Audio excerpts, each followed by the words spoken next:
Yeah, please go ahead.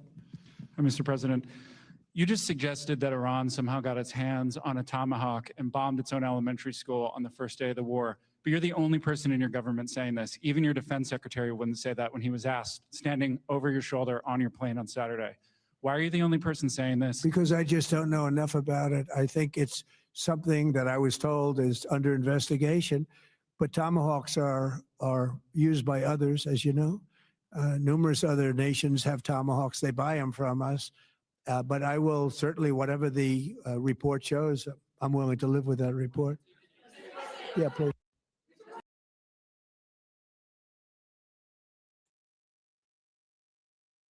He is willing to live with that report. It's nice of him, right? It's nice of him to live with that report. Yeah. Welcome to the Absurdity Space. I'm Forrest Miller. This is Christina Oakes with me. Yeah, it's a bleak time to be alive. It has been a bleak time. You know what? I see this a lot. You know, like millennials, we were children during like the best time, but then became adults during the worst time because we cannot get out of this. I mean, 9/11 kind of happened when we were kids. I feel like that but we didn't. We had no responsibilities when we were 7, 8 years old. You know, that's true. I just remember, I just have this like crazy memory of them wheeling in a TV during 9/11.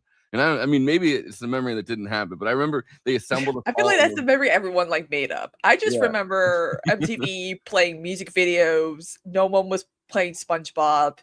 It was just a whole lot. Yeah.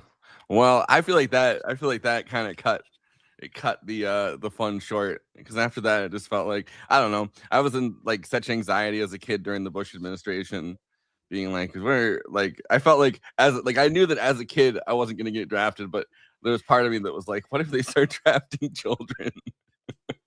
I remember when they captured Saddam Hussein, I'm like, war's over, and then apparently it wasn't. So it's like, oh, so what was the point? Speaking of that, I think it was 39 minutes ago, we got I have to find it. Saddam Hussein came back from the dead? What? Yeah, he came back. Zombie Saddam Hussein. No, I just saw on Twitter. Apparently, Trump declared that the war in Iran is over. He did his mission. Really? I doubt that. Because I mean, apparently also too, I saw. I mean, again, I cannot believe, you know, like the Young Turks is getting outflanked by like Lived Up Midas Touch, reporting that apparently the gas prices are going to stay like this until like mid 2027. I'm like, oh, cool, good to know. I mean, I don't know. I think this is it. This is of course this is Moscow news. So you know, which is the worst because it's summertime and I like AC in my car. Okay. Wait, where's the? Hold on. Oh boy. Want to leave early, do we? We got to finish the job, right? He has no energy. 11 days, our military has virtually destroyed Iran. Tough country. Well, that is not a good thing to hear because apparently, you know, it was said that the U.S. Did bomb that all-girls school in Iran, and you know, liberation. Am I right? They're liberated. They were liberated to the heavens. You know, we gotta, you know. Yeah. So that the report came out and it said that indeed it was us that you know, this was the original one. I think that since the military has confirmed this even more, but it is the U.S. suggests that deadly blast at Iranian school was likely a U.S. airstrike. But hey, those girls were liberated. Remember that. We did good. It was a Tomahawk missile, and we're of course the ones that have the Tomahawk missiles, which is why it never quite made sense that Trump's like, we don't have Tomahawk missiles, and I'm like, what, dude? The thing I would have used as a thing, right, is I would have said like, you know, right there's the school. Right there's the school, and then right there's the Revolutionary Guard cultural complex. Which, all right, you're bombing the cultural complex. It doesn't even really. But I would have left the word, you know, cultural out of it, and would have been like, well, you know, close enough. I would have done the Israeli thing where you're like, oh, there was like it was an IRGC base that we were actually going after. Well, with Israel, they actually have like an emergency alert system when they're like, "Hey guys, we're gonna bomb Gaza. Be prepared for it for retaliation because we're dumbasses." But we will warn Gaza with a small warning bomb before we actually Yeah, they're the bombs. bigger bomb. Yeah, they do. They call them like knock bombs or something, where they So they drop the yeah. I'm By like, the is way, any of this fair? on I a don't know. much lighter note, we just got more. We got Deadline's official Oscar predictions. Oh, well, a lot of people are mad that Michael B. Jordan's probably gonna win because they're like, it's a sympathy Oscar, and I'm like, you guys do not understand, and Forrest, you probably will agree with me because I posted this too. I'm like, it's not just what happens on camera. I feel like as a voter, if the voters are smart, and so far it doesn't seem like they are smart, unlike us, we should be in the academy. You have to also vote for like the process, the behind the scenes, the actual work that's done to prepare for what happens on screen. Yeah, he's playing twins, but also he had to play two completely different types of characters Yeah. to each other, you know? Like I don't like it's kind of crazy how people are like, "Oh, he's getting it because of the N-word thing." And I'm like, "No, maybe people realize, you know, with all the sinners behind the scenes stuff, the actual like process he had to do to play two completely like yin and yang twins, you know? The dimples. How do you do the dimples? Like I don't get it. Anyway. So they're saying they believe that One Battle After Another is still going to win for Best Picture. Ooh, Which deadline. I think that, Meanwhile, Rolling Stone and Variety are like, well, yeah. Well, but then they It's say true. that they say that Best Actor in a Leading Role is going to go to Michael B. Jordan. And yeah, I mean, I could definitely see it. They've done definitely like I feel like they've been treating this more and more, or maybe I just wasn't paying attention before as much, but they're treating it more and more like a political campaign where they do Yeah. like oppo dumps on like each like candidate for these things. Yeah. So it's like everyone just like pretends to get mad. Well, maybe if Timothy Chalamet kept his mouth shut, you know, but also do a lot of people are like, well, Michael B. Jordan supports Jonathan Majors. And I'm like, but is he like opening his mouth about it 24/7? Also, too, I feel like this might be a whole like we should have rewarded Chadwick Boseman for the Oscar instead of Anthony Hopkins because he wasn't even there. I think he was shocked. And that we're gonna give Michael B. Jordan an Oscar because, you know, he was very close to Chadwick Boseman. That could also be the case too. I mean, I don't know. I also think it's just when there's two movies that are really close together, right? With like Oscar nominations, like One Battle After Another and Sinners.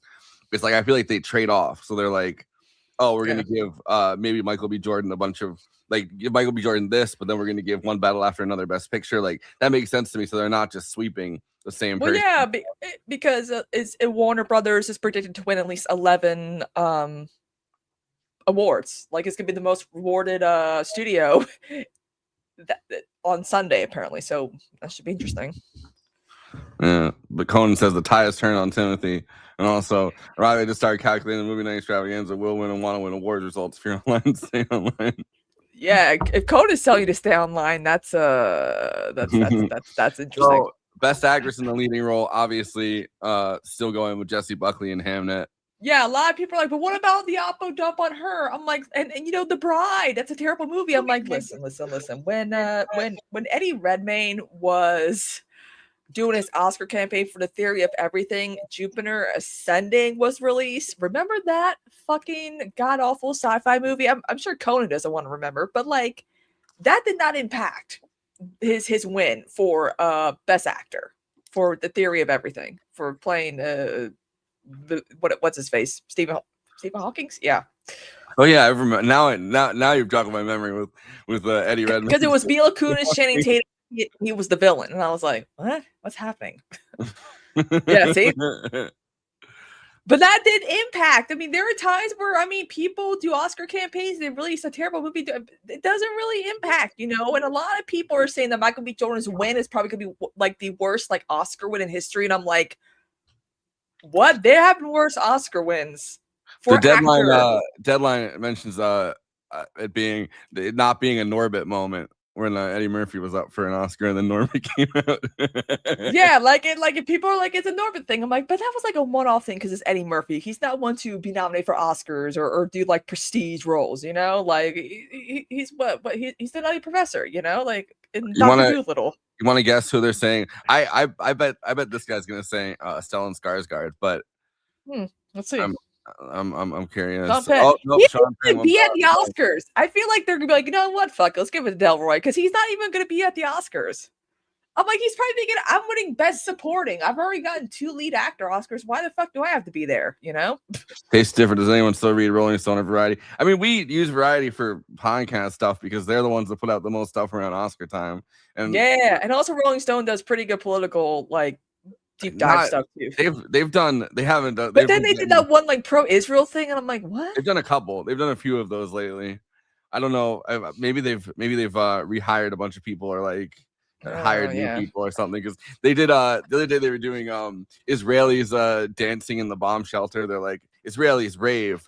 I saw that. As the Iran war rages on. And I was like, what's going on over at the Rolling Stone? But then again, they also were like, you know, listing the top movies of 2025, and they're like, and they mentioned Sinners, but it wasn't on the list. And it's like, I was supposed to trust you with the best 5, like the top 500 songs of all time. Okay.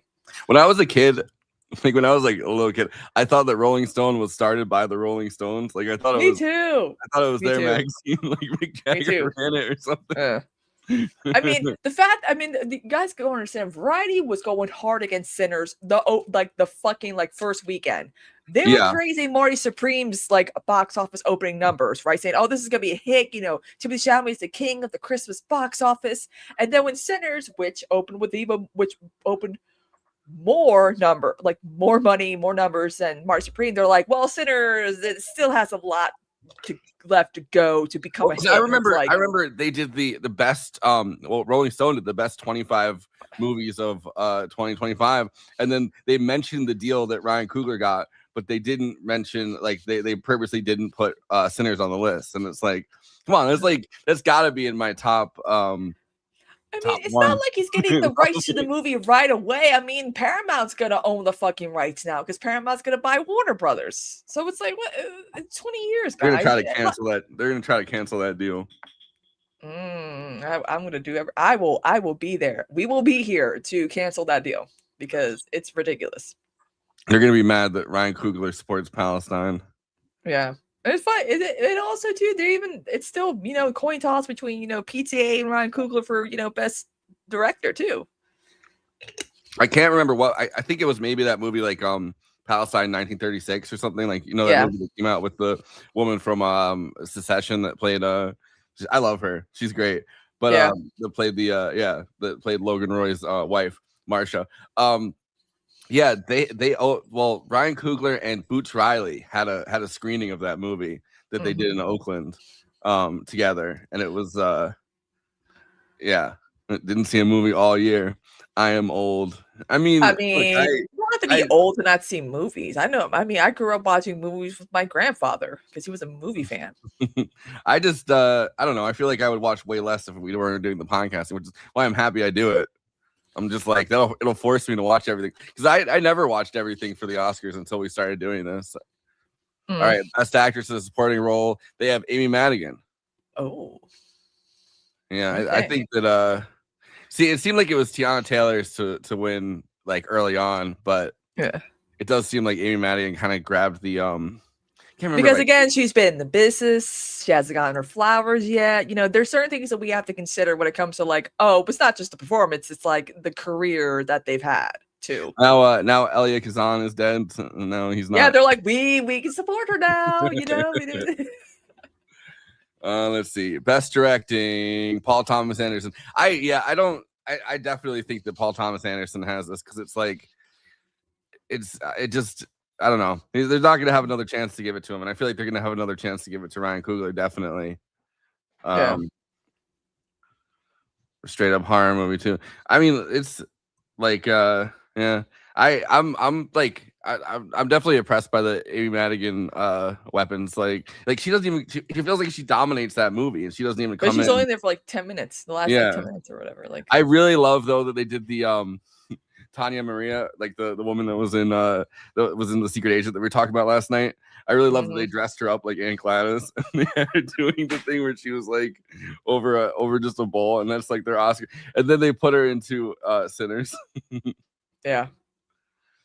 All right, let's see from here on down. Best original screenplay, Ryan Coogler. Yeah, so that's usually the prize that they give when you don't get best director, but you wrote and directed your own movie. But it's funny too because a lot of people were like, why is it original? Why is it not just like Awoke from Dusk Till Dawn? And I'm like, guys, just because there's vampires in a club, that's where the movie has its similarities. There's no deep culture aspect. Like people need to stop putting sinners in a box. Yes, okay, it's not a vampire movie, but if you don't have the villains that are the vampires, technically, you don't really have a movie. Like it's hard to like explain to these people who just don't see anything like in gray. If you don't have the vampires, it's just like, what's the point of Sammy's powers? Well, but also if they don't have the vampires, they're partying all night and then the clan shows up and then they die. Like they didn't know. See again, Remen, because a real ally, the Irish Spring. Right? It is. I mean, he did like, and I feel like he did this with Killmonger too. Like writing that, like he created like a villain that's incredibly complicated, where it's like there's like parts of it where you're like, all right, like this it's clearly bad what this person's doing, but also like the reasons for it are complicated. And I feel like he ramped up that same thing they did in Black Panther, where it's like, you create a villain that's like has complicated motivations enough that you're like, just a lot of what they're saying is kind of right. Like, I feel like T'Challa at the end of Black Panther kind of just gives away, like makes inroads with the CIA and just gives away their location. And it's like, well, that doesn't seem great. It doesn't seem like you really did the best possible thing for your community. That's what his cousin would have wanted you to do, but okay. Best adapted screenplay, yeah, of course, Paul Thomas Anderson. This one is a lock. I mean, other nominees: Begonia, Train Dreams, One Battle After Another, Hamnet, Frankenstein. I mean, Train Dreams did a pretty good job, but it's not really the dialogue I think that sells that movie. Yeah. And Begonia, I would personally be like probably voting for Begonia because it's such a unique script. Yeah. But, no way. They made us believe that Emma Stone was actually 45 years old. No way. She's like, I have a unique anti-aging routine. Like, nah, Emma Stone, you're not even 40 yet. Chill out. All right, K-pop Demon Hunters for animated feature. I don't think that's a surprise. I mean, wait, what? Surprise? I don't think that's a surprise. Yeah. That movie is it seems like it's kind of dominating right now. Hell, they could have put it in Best Picture and see what happened. Yeah, I'm surprised. It's like, putting an animated in there too, but they always gotta put an international film for Best Picture. Yeah, this year that's pretty big. I'm trying to think. Isn't the animated category like fairly like new? Like it's been something that's been happening since the 90s because of like the Disney Renaissance became a thing.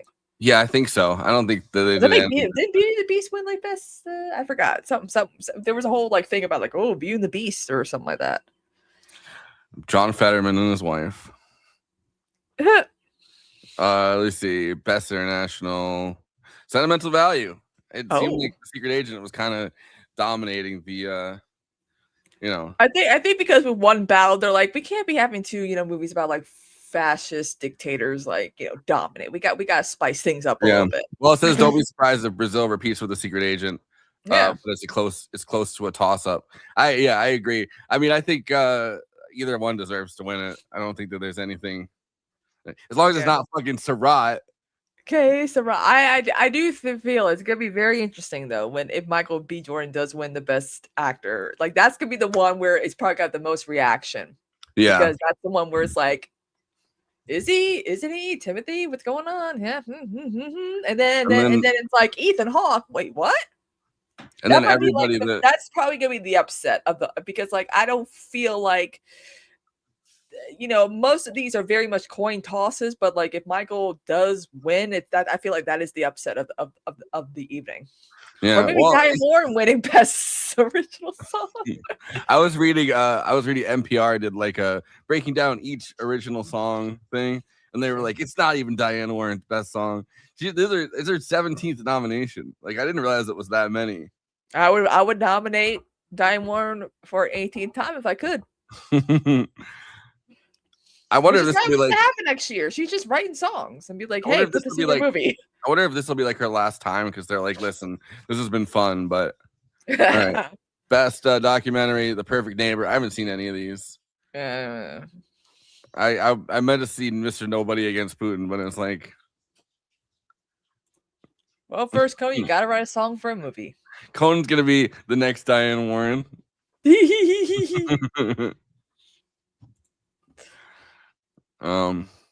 it'll be like, this is The Commuter for Paul Thomas Anderson's The Commuter. You know, or like Adam McKay is The Commuter. There you go. Or The Heroes of Ice, that totally real movie he's definitely making. Yeah. Of course, Sinners gets the best casting because every character in that film is essential to the plot. Well, they won SAG's version of that, right? Like, SAG had, like, the ensemble award. Which one? The Heroes of Ice or that one probably, or The Commuter, the movie. I could see like an action movie starring like Steven Seagal or like a Jean-Claude Van Damme type character. Ooh, the Muscles from Brussels. Where it's like The Commuter. And he's wearing like an oversized suit, and every day kind of sucks for him, and he's like going to work every single day, and then all of a sudden, like one day on his day to work, he gets like a phone call that's like, "Your past has been revealed. Do not do anything too crazy, but this guy is following you to kill you." And he has to like in Las Vegas. Go to the office. He has to like sneak to the office with his with a gun, and he's like kept on him because he used to be a KGB agent or something, like an FSB agent, but now he's like an office worker that commutes to work every day. That's The Commuter, and everyone in his office is actually secretly like a CIA guy that's trying to kill him. It's like. And speaking of Steven Seagal, if you're ever in Vegas, go see Caesar's penis. All right. Best cinematography, one battle after another. Yeah, I feel like that is like because it's that crazy chaotic the crazy car chase scene is definitely in there. And then when they're trying to sneak out. Yeah. Missed the opportunity there is with a movie called The Commuter with Liam Neeson. Has to be one of several other 100 ones or an original composition. Liam Neeson in The Naked Gun, the thing where he's like, he really has to poop and he's in the car and he's like, I gotta pull over. That's how you do poop humor without overdoing it, because there were so many of those parody movies in the mid 2000s where it's like they had to do like scenes with diarrhea that go on for like 5 minutes, and I'm like, okay. I swear a lot of those movies were just money laundering. It was just the Zucker dudes and then like the other two dudes who always did like the worst of the parodies, like the Twilight. I feel like a lot of that was like money laundering, because it was like they were just so bad, and like how were they in and they kept coming like twice a year, Meet the Spartans, Vampires Suck, and it was like when they used to have it was like the MTV movie Awards, I guess, where they would put like whoever the host was through every single movie. Yeah, I remember when Jack Black and Sarah Michelle Gellar hosted Harley Brothers, yeah, them too. And they did the Spider-Man and spoof, and then they did, I think, a Lord of the Rings one. Yeah. Best film editing. Wow, they're really confident one battle after another. Cinematography, looking for a Best Picture winner, not always though, and a film like F1 could surprise. One battle after another for film editing. I don't know. I think I said that. Deadline, I feel like you're not reading the room here. That's totally. Best production design, Frankenstein. That's probably is the one they'll give to Frankenstein. Yeah. Production and like costumes. Mm-hmm. See if it's costume that goes to them too. Yep, costume, Frankenstein. Avatar, salt and vinegar chips. Most costumey costumes usually take this prize. Short of Wicked. Hello, Paul Tazewell. Anyone? No. Okay. Original score, Sinners. Ludwig, you know, honestly, I mean, he's won how many? I think he's only This would be his third. yeah, in like what, like 5 years, I think. It's crazy. Like he's doing pretty good for himself.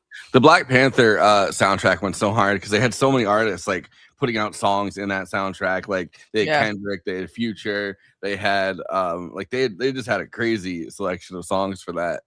Yeah. They like put it out like an album. I remember that. Yeah, I cannot wait. Yeah, of course, Golden from the K-pop. That's not even, you know what's so weird? That's not even the best song from the movie. And that's when it gets nominated. I saw like the thing that I was reading with the NPR, like they were being real catty about, well, mostly about Diane Warren, but they're being real catty about all this. They're like, it's not even the best song from K-pop Demon Hunters. All the songs kind of sounded pretty similar to me. I'm not gonna lie. I'm just not a K-pop person. Yeah, it's very flat and similar. Like I need some like a little bit of diversity. They're like, oh, you know, really? The Demons are also a boy band? Like, I mean, it's like, listen. You know, you could tell when a certain like songwriter or record producer song is, you know, it's like with a Max Martin, all the pop hits of the 90s and 2000s, even now, like he's the king. He literally is the king of pop hits. You just know, like, oh, this is definitely like a Max Martin song. Like I could, you know, like just the way he tells the singers to enunciate words, or like just how he writes like lyrics together. Like, you could just tell. I mean, there's a whole jukebox musical about his songs that my sister saw, and I'm mad at her for that. But like, you could just tell. But at least there's some flavor because each artist has its own sound. But with K-pop, everyone sounds the same. By the way, U-Bowl is back. U-Bowl made his movies by illegally abusing German tax loopholes. He's doing he's rebooting his old stuff. He's doing like, yeah, a lot of dudes from the Me Too era are definitely getting a comeback and getting hired at Paramount. I feel like that's another reason why it's Warner Brothers should stay the fuck away. What if Viva Verde? All I know, Viva Verde is the best. Like, for all I know, Viva Verde is the best song because I haven't heard it. Like, what it could be like. What if their song is so good that it just blows everything else away? But it's like nobody's heard it. It'll be like that. I remember the Critics' Choice Awards when I'm Just Ken won Best Song and Ryan Gosling was so confused. I feel like if Diane Warren were to actually win that category, she's gonna be like, "What?" It's just crazy. She's been nominated 17 times. Yeah. She's probably one of the most nominated. She's probably the most nominated person at the Oscars, if we really think about it. All of films were like video game and Flamin' Hot. No, I'm saying U-Bowl. I don't even remember what films he did. Like Rampage, he did that one. Blood Rain, like all of his films were just based on video games, pretty much. He's like famous for that because all of his movies have like a 10% or like a 12% on like Rotten Tomatoes. Like everybody. Yeah, you should definitely keep making films. That's the scores you're getting.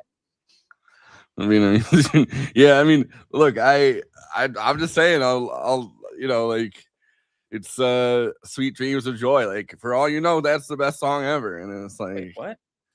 Wait, Jake Paul's running for office, and Donald Trump just endorsed him. Jesus Christ. Yeah, the world gets worse and worse every day. Every minute.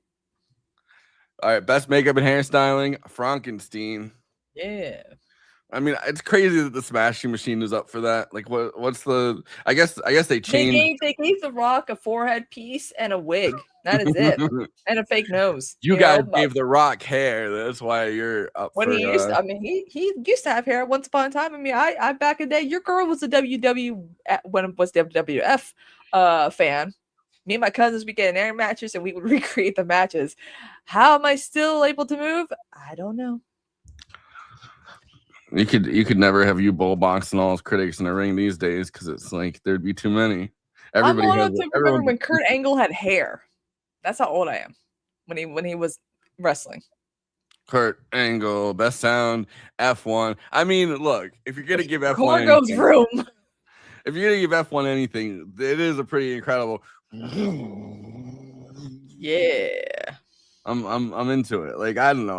I went into it being like, you know what? I have no desire to give this movie anything. And then and when you know, it went hard. It went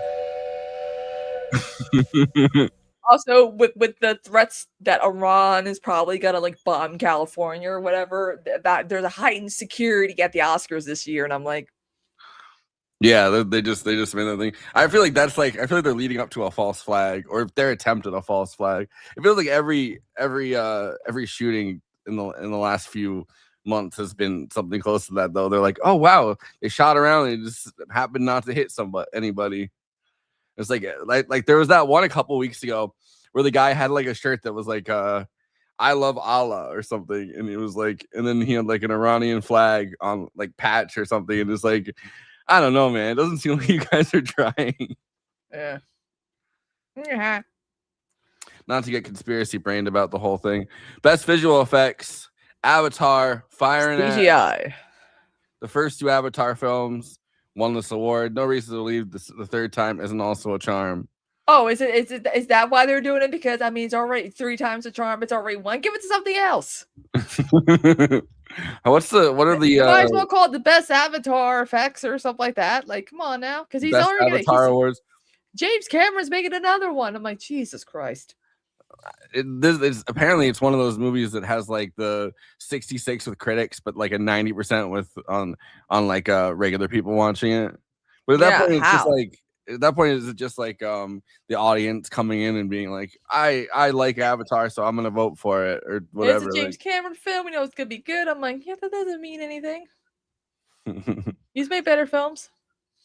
All right, let's see if there's other ones. Documentary short, All the Empty Rooms. Oh, that's the one I think that Adam McKay produced, or he's like involved with it in some way. Oh, he's gonna win another Oscar. Cool. Best live action short: 2 people exchanging saliva. What the hell? Wait, is this like about mononucleosis or something? What's happening? Or herpes. Let me see. Best animated short: Retirement Plan is the funny and most simple of the bunch, which is why I loved it. But it's gonna be Butterfly. Yeah, I kind of want to watch the animated shorts before the. I don't know if I'll get around to it, but yeah. Yeah, so there you go. Those are their predictions. Very different from like Variety and Rolling Stone, I will say. I haven't seen the Rolling Stones ones. I think I saw some of the Variety ones. They're very similar to Variety's options, and I'm like, huh. Maybe they have the same guy doing them. Yeah, that's why. Was it in Clayton Davis? I would say that they're like trying to influence it a little bit, but the voting's already been closed for a while. But it's so funny because see, the thing is, they do it for Variety. They do it every Thursday, so this is gonna be the last Thursday where they do their final. Like, this is it. This is what we think, and it's just so funny how they're like, "Yeah, Sinners, let's go." And it's like, you guys were Sinners' biggest op for like a year. You finally get it, sort of. So I guess it closed on March 5th, which was last Thursday, so a week ago. So anything that's happened in the last week doesn't even influence it at all. Yeah, I cannot wait for St. Patty's Day. I'm just saying, it's gonna be great. It's a couple days after, right? I know. Imagine everyone's gonna be since Sinners was released after last year's St. Patty's Day, this one is gonna be very lit. I can only imagine. I've already seen the TikTok Rocky Road to Dublin dance trends hitting my TikTok algorithm. I'm like, thank God something good is hitting my algorithm that I want to see. You just want to see people dancing in the club. Yeah. Well, if you're gonna watch Sinners someday on Saturday, this coming Saturday at 8 p.m. Eastern time, we are going to be watching Sinners in the old Discord. Yeah, Movie Night Extravaganza Discord. Movie Night Extravaganza Discord. Join the Movie Night Extravaganza Discord.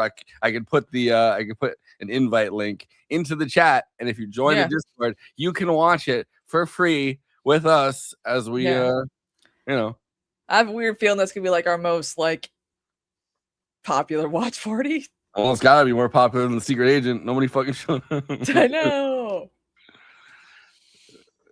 There you go. There, I sent it into the old chat. So if you join up on our Discord, you can watch Sinners. I feel like I'm giving away a I don't know. I feel like I'm giving like a thing to be like, if you sign up now, you will win a car. Yeah, it's the secret agent watch party. John Ross came, but then he didn't say anything. I don't know. It was good to see it again though. It's such a long movie. Yeah, It's at good to least see it Sinner- again. It's such a long movie. Yeah, I'm excited. I'll watch Sinners for 300th time. Why not? Why not? Why not? What harm is it gonna do? You know? So I was reading the best original song nominees cruelly ranked. Here, I'll throw it on screen. Oh, is Diane Warren last? Yeah. Cruelly ranked by Stephen Thompson, but I just thought it was the Diane Warren takedown was pretty funny. Oh. If you could write a note, if you could write a note to your younger self, what would it say? Do a better job taking people into consideration. Tell your loved ones how you feel while you're still around. Always wear earplugs at concerts, or barring that, how about do everything possible to convince voters at the 1999 Oscars to pick I Don't Want to Miss a Thing over when he believes that Diane Warren can release her eternal chokehold in the category of Best Original Song before it gets out of hand. Any of those pieces of hindsight advice would be more insightful than the ones Warren writes to her younger self and Dear Me. Chief among them, It's Gonna Be All Right. That song, performed by Kesha, anchors a documentary, Diane Warren, Relentless, which seems to exist for the sole purpose of featuring a song that would net Warren a 17th unrequited Oscar nomination. Yep. That's right. Diane Warren has, prior to this year, been nominated for 16 Academy Awards and won 0. The film depicts the songwriter as, among other things, fixated on winning an Academy Award. Oh my God, that's literally what the fucking documentary is about. The honorary one that she took home in November 2022 doesn't count, which should come as no surprise to anyone who's watched her chase down nominations for 9 consecutive years and counting. The problem is that while Warren has always possessed a gift for melody, she rarely infuses her song with sentiments more nuanced than you might find stitched on the nearest throw pillow. Her recent run leans mostly on themes of resilience, defiance, and/or affirmation. And Dear Me is no different. In the final form, it's elevated by a committed performance from Kesha, who's operating in praying mode here. And of Warren's 9 most recent nominated songs, the one since Till It Happens to You or 2020 or 2015 Lady Gaga collaboration, which should have won in this category a decade ago, Dear Me may stand as the most memorable, but is almost certainly and rightly doomed to the same fate as its predecessors. Damn. That shit's funny. Yeah. And of course, then it says number 4 is Train Dreams. Yeah. Sweet Dreams of Joy. I do wonder what he said about that. Most left field entry in this category, Sweet Dreams of Joy, was written for a documentary almost no one has seen. It can be screened via Jolt, whose existence suggests a world in which a new streaming services must be named for 90s energy drinks. Oh. Viva Verde follows occupants of an Italian retirement home for musicians, made possible by Giuseppe Verdi, who died in 1901, and they discuss their lives and mentor young artists. The lilting Sweet Dreams of Joy plays briefly at an opportune moment, roughly midway through the film, and then rolls over the closing credits. The song itself functions as a marvelous and approachable gateway to the opera Curious, composed by Nicholas Pike and performed by the esteemable soprano Anna Maria Martinez. Is it new? Nope. Written and released in 2017. How is it eligible to win an Oscar? It was written for the film, which took so long to see daylight that most of its subjects have since died. Does it belong in this field? Absolutely. And it's a shame that such a little heard song won't get more of a showcase on Sunday night. Does it have a chance of winning? None whatsoever. God damn. Yeah. Jeez. All right. So another thing I wanted to talk about, by the way, it's like I feel like things have gotten a lot more crazy, and the new strategy online with like centrists is just to beg progressives to drop out of whatever they're doing. Yeah, and also be like, imagine what all the opera research the Republicans are going to do. I'm like, it doesn't matter who's going to be the Democratic nominee. Republicans are still going to do opera research. It's like the Plattner tattoo thing. I'm like, the blue sky liberals get a hold of this information now after it happened 5 months ago, and now it's reaching like liberal Twitter. Like, what's going on? Yeah, so this was the first one. So it's this Drew Sabacki guy who. He's always like I'm a smug elite, but he looks like he hasn't taken a shower in 6 months. I don't know how elite he can really be. But Graham Planter needs to drop out. I feel like they say Planter so they don't get. I don't know what the fuck. It's become increasingly clear that he's not a good person. Should not run for any elected office at all. His stuff keeps happening, so we're beyond coincidence at this point. But all that stuff dropped like 5 months ago, though. This one was he sat down on that one guy's it was like a podcaster who had said that Charlie Kirk was but it's fine that Gavin Newsom sits with Charlie Kirk and Steve Bannon and sings their praises. Come on. Yeah, well, I feel like there's like allowable evil guys like Steve Bannon, where it's like this guy is the most referenced out of anyone in the Epstein files. Like, there's the most emails between him and Jeffrey Epstein. Yeah. Also, too, what if Janet Mills dies during her first term in office? What then? I don't know. I think what's Maine gonna do then? See, a big thing, right, with that is that she is the governor right now. It's like whoever the governor is would appoint her successor. What if the governor ends up being like a freak? A Republican, because a lot of people, I'm like, guys, Maine is like it from what I've heard, it's basically white trash, redneck, hick. Like, it's literally the most southern state of the North, from what for everything that I've been told about Maine. I mean, listen, I went to Maine all the time. I'm like, that was like more like no, less than New York, obviously, but as a kid, I was there every single summer because my grandpa lived there. And it's a weird place to like try to guess out politically. Like, I was there in 2018, and I remember it's not the weirdest place to guess out politically, but New Hampshire's also a very weird place to guess out politically. But I don't know. They like insurgent kind of people. Like they really like Angus King. Like, he's like the most popular guy there. And I remember I was driving through.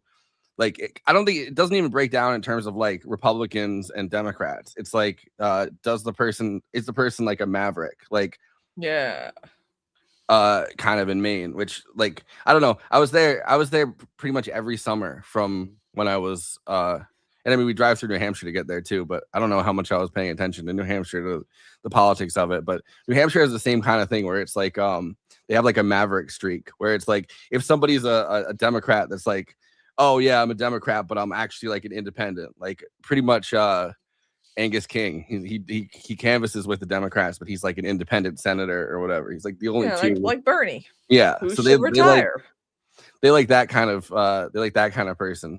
And he's also and Janet Mills doesn't scream maverick. Yeah. Well, I mean, but they did. I mean, they made her governor like twice, I think, and they made her attorney general before that. But it's like, is that who they really want in the Senate? Because that's really where the maverick streak is shown up for them. Susan Collins, I don't think she really is a maverick, but and also too, Janet Mills was praising Susan Collins, so it's like, what are you gonna do about that? Yeah, there's Oppo research right there. If she were the nominee, which I think is worse than anything Grant Plattner's done, like anything that he's done. I mean, Plattner also voted for Susan Collins at least once, but yeah, so it's like, but yeah, I mean, she's old. She's almost old as hell now. Yeah, but like, you know, I mean, and she is definitely too institutional. But I think that Plattner has a really good chance of winning because, number one, he's speaking to people's actual like lived experience there and speaking to the actual issues, and he's pretty much at war with the Democratic establishment. Like, he just came out and said like Chuck Schumer's trying to ruin his life. And I think those two things combined, especially because it seems like Chuck Schumer's trying to install Janet Mills as a senator outside of like the channels, right? Like outside the Democratic channels. I think he has a really good chance to win because, you know, he's just a guy. Like, and I feel like they respect that. Yeah. He's not someone who's clean, polished, or whatever. And you see the same thing with like Jasmine Crockett and James Tallarico. It's like, guys, just be like, I get it. The black vote in the Democratic Party is huge, but not when it comes to like a border state like Texas. James Tallarico has actually done shit for the state of Texas. Jasmine Crockett actually hasn't. None of her bills have passed. Like, she's done nothing for the state of Texas. And when I see some of these strategists break this down, people get mad at them for pointing this out because they're like, how dare you? Have you seen like her takedowns during these hearings? I'm like, yeah, that's good for clips and, you know, to go viral. But like, in the end, that's not legislating and getting shit done. Yeah, maybe it's for conservatives who don't actually want to deal with living in a red state. That's always been the thing with New England, though. Like, New England, a lot of times you're like a New England Republican, which is like, it's on the liberal side of the Republican. I'm a moderate. Party. But they used to elect like pretty liberal Republicans.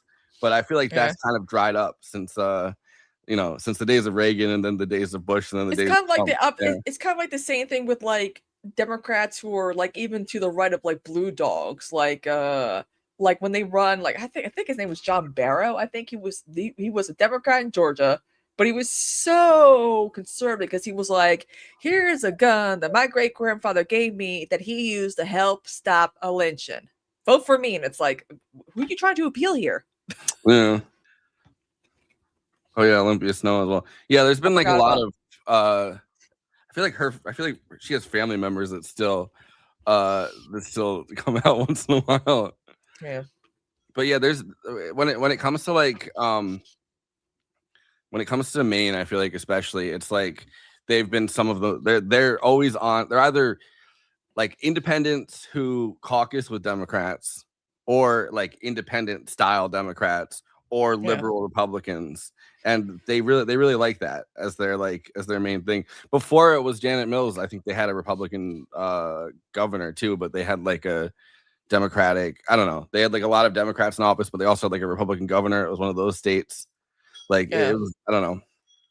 There's no sudden like oh, this is gonna be like a solid like red, then it's a blue. Like the trends just keep going depending on like the election cycle. It's not something it's like South Carolina, because for some reason, I don't know why, people are convinced that Lindsey Graham is actually gonna get out of office finally. And I'm like, I've lived here down long enough to hear that over and over again every cycle. Okay, it depends. It doesn't matter. He's still gonna keep that seat.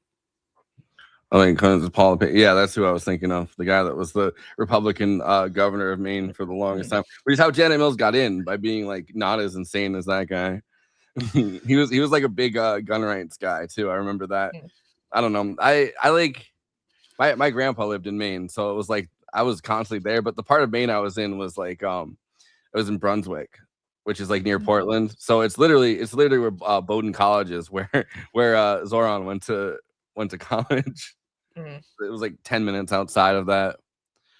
Last time I went was during the pandemic, though. It's just so weird seeing like the K-hivers and then the centrists, be like, we gotta, support Black women, but also support the white guy that's running, like the white woman that's running in Maine or what. Like they're not consistent with like who to support, because it's like there are lots of women of color running who are also incumbents who've got ousted by the Democratic establishment, like Cori Bush, and y'all didn't say a thing.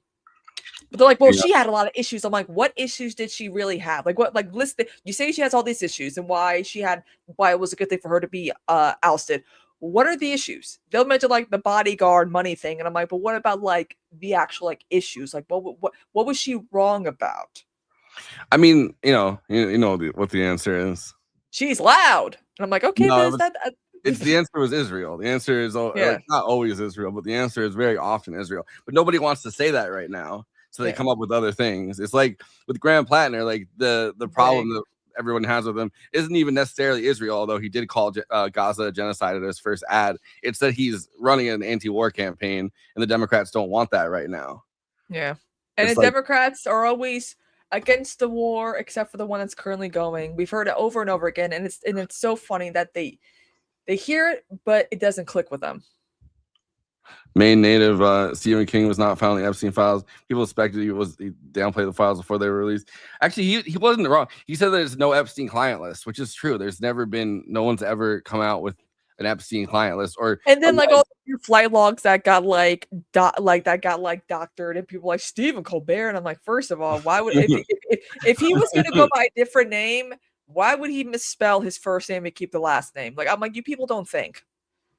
I don't know. There's the whole thing now where it's like people are AIing Zoran into pictures with Jeffrey Epstein. they're like saying Jeffrey Epstein is actual like dad. Oh, here he is at like, he's like a teen, like he's a baby, and it's like 2009. I'm like, guys, Zoran's a lot older. Like, it was so weird that people are like, he was born in 2009. Look at this photo of him. I'm like, you people are so fucking dumb. I miss being happy on the internet. Like, I don't think I ever was happy on the internet. I was happy on MySpace. I didn't have one. You didn't have a MySpace? I had one for a year before everyone switched to. I don't know. As a kid, my parents were very strict about social media because they thought that anybody that they thought I was going to get kidnapped. Well, that's when your parents use it like a parental blockage, like my grandmother did with me. So I wouldn't go. She would know if I went into chat rooms, and then I would get blocked from. But it didn't stop me from going on like BroadwayWorld.com and chatting with adults about musical theater. That was fun.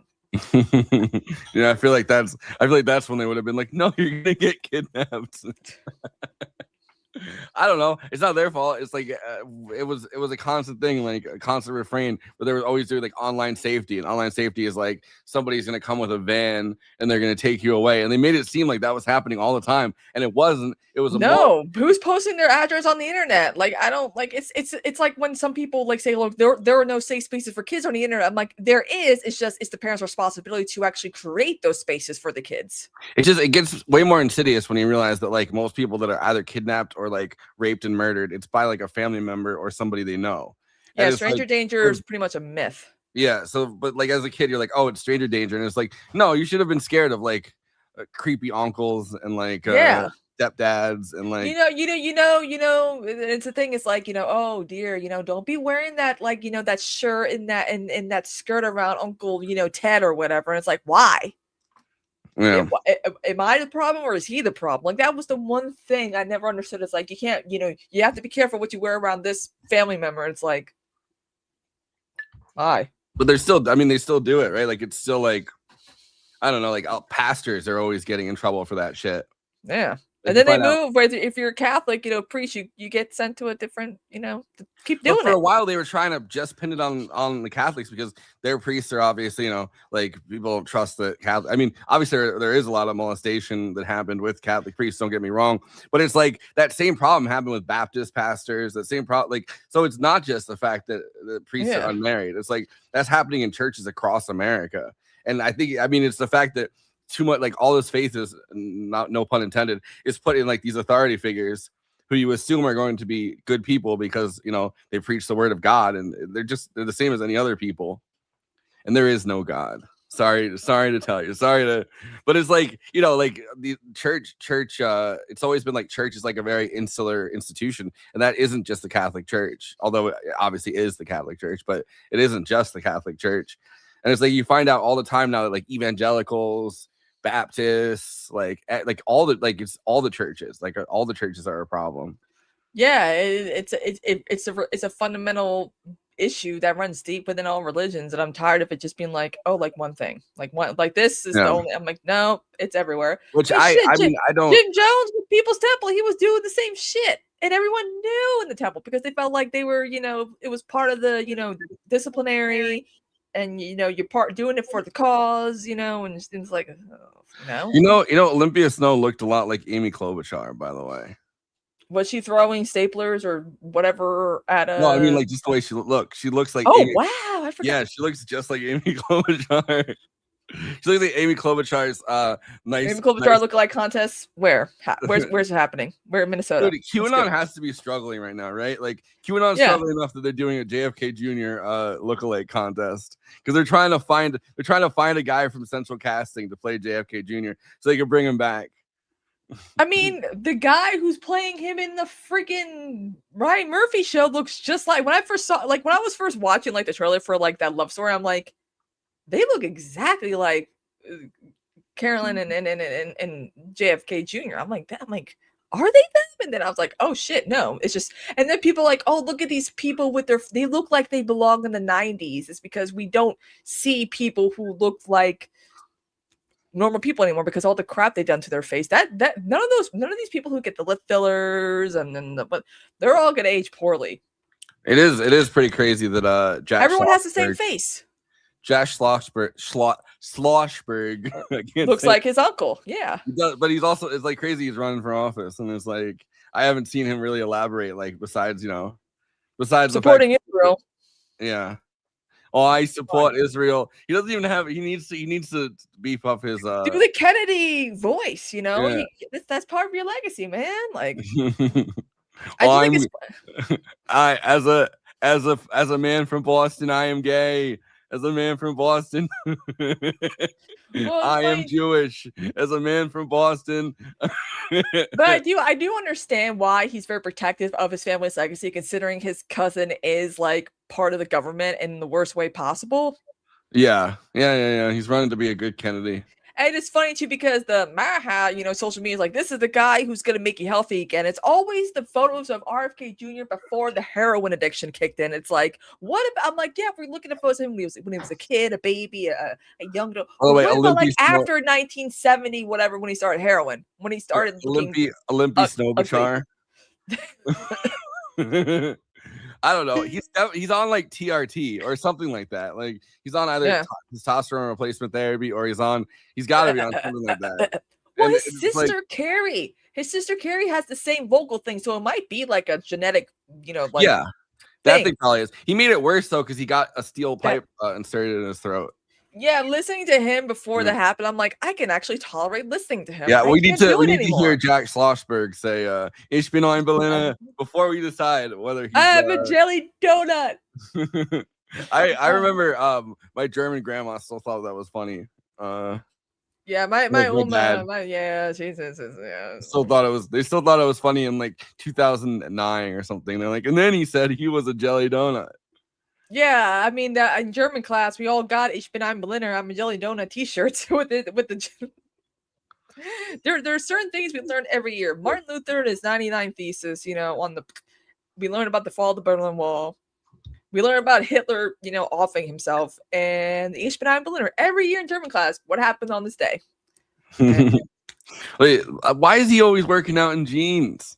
Why is RFK Jr. always? My sister says Bruce Springsteen is the same thing. I'm like, is it like a men thing? Like, I feel like it's uncomfortable. No, it's not. It's nobody does that. Nobody works out in jeans. Yeah, it's not a thing. Or they drink milk in the saunas. Ugh. Nobody does that either. He's just weird. Like he's not like stop. I don't understand why people think he's a normal guy. I'm like, this man is telling us to be healthy, but he eats roadkill. He's eating roadkill. He really is. He's a never nude. He's like it's so weird. There are dozens of us. There are other Kennedys in the family who are actually normal people. And guess what? Even though Jack Schlossberg's done like weird social media posting, he's actually a lot more normal than his cousin. Yeah, but I like the idea of RFK Jr. going, there are dozens of us, dozens. Like because he's a never nude, like Tobias from Arrested Development. Yeah, sheesh. He cries in the shower. Dude, it must be crazy to hear RFK Jr. cry. As someone who worked out in jeans because I had to go to work right after, I just got but it's like. But that's put not on sweats. You got time to put on some sweats. It's also not what he like.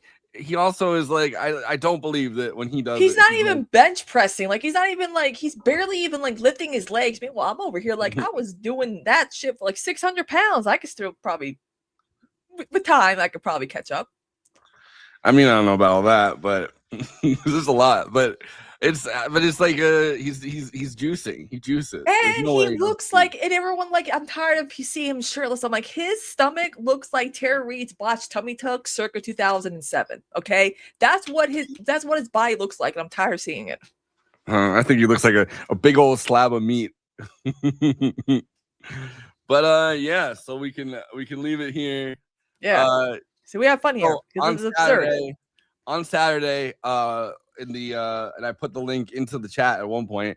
We are doing a Discord watch of Sinners at 8 p.m. Eastern time. So you can come along for that. And then on Movie Night Extravaganza, we're covering the Oscars live on Sunday. You can watch us watch the Oscars. Yeah, it's 7 p.m. Eastern. We might have to start like a few minutes early because Yeah, we definitely do. Yeah. We definitely have to start a little bit early. So we'll probably start like half an hour earlier than the Oscars are. 6:30 Eastern. Get ready, y'all. Yeah. So that's our yearly Oscars